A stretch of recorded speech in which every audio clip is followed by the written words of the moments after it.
বেলা এমন অবস্থায় বাড়িতে ফিরে রাসূলের জামা থেকে শুরু করে পায়ের তালুর সাথে জুতার সাথে রক্তে অ্যাডজাস্ট হয়ে যায়। একদিন এই নবীর অবস্থা দেখে নবীর একজন ফারাক করতেছিল যায়েদ ইবনে হারিস, রাসূলকে ডাক দিয়ে বলতেছেন, ইয়া রাসূলুল্লাহ, ইয়া হাবিবাল্লাহ, কালকে থেকে আমি আপনার সাথে দাওয়াতে শরীক হতে চাই। রাসূল ডাক দিয়ে বলতেছেন, না, তুমি এখনো ছোট, তোমাকে আমার সাথে নিতে পারবো না। ওই মক্কার কাফেরদের অবস্থা তেমন ভালো না, তাদের হাতের ব্যবহার তেমন একটা ভালো না,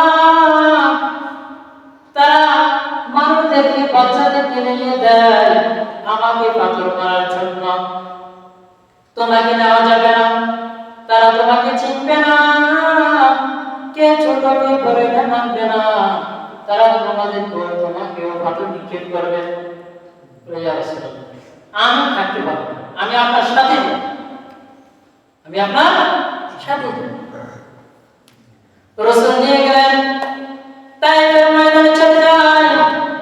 তায়েফের ময়দানে যাওয়ার পরে এক এক করে যখন দাওয়াত দেওয়া শুরু করলো, ওই তায়েফের ময়দানে বড় বড় লিডাররা কাফেররা তাদের ছোট ছোট বাচ্চাদেরকে বলে, মুহাম্মদ নামক একটা পাগল আসছে, ওই মুহাম্মদকে তোমরা পাথর নিক্ষেপ করতে থাকো।